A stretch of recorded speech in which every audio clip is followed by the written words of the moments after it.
The Chinese J-35 stealth fighter has quickly seized the spotlight, overshadowing the Su-57’s moment in Zhuhai exhibition. Definitely this spotlight is going to create a trouble for Su-57 in export market. The J-35's debut not only stole the media's attention but also underscored the competitive shift in the global stealth fighter market. China's formidable production capabilities suggest it will dominate this arena, leaving Russia with a much smaller share of the pie. According to information received, current production rate of Su-57 is between 15 to 20 units annually, a pace hindered by financial and technological challenges. The Napo factory, responsible for manufacturing the Su-57, is under strain and requires significant investments to ramp up production. Furthermore, Russia's aviation sector is hampered by economic sanctions, limiting access to Western technologies. On the other hand, China is making impressive strides in the production of new generation stealth fighters. The country's aviation industry is well equipped with substantial manufacturing capabilities, and efforts are well underway to ramp up production of the J-35. There are expectations that the J-35 will soon enter serial production. Unlike Russia, China is not as constrained by external sanctions, allowing it to invest heavily in new technologies and expand its manufacturing infrastructure. Technical specifications further emphasize the contrast between the two fighters. The J-35's stealth capabilities may surpass those of the Su-57, with its radar cross-section, RCS, likely being significantly smaller. While the Su-57 uses stealth coatings and design geometry to reduce visibility, its RCS is estimated to be between 0.5 and 1 square meter.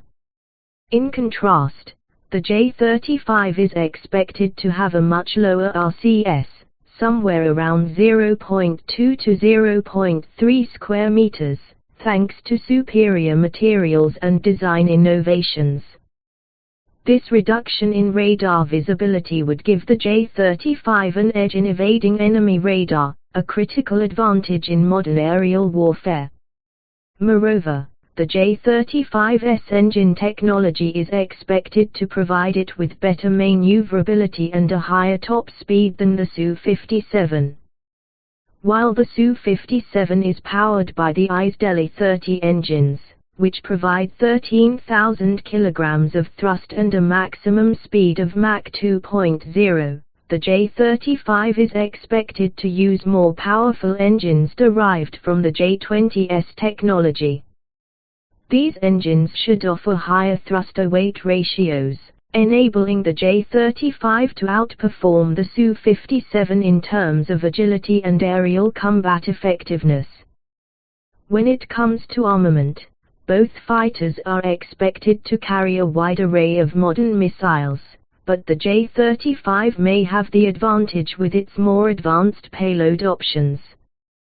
The Su-57 is compatible with a range of Russian missiles, including the K-77M and K-74M2, while the J-35 is expected to integrate the latest Chinese missiles like the PL-15, with a range of approximately 200 kilometers, as well as the PL-10 for close-range combat.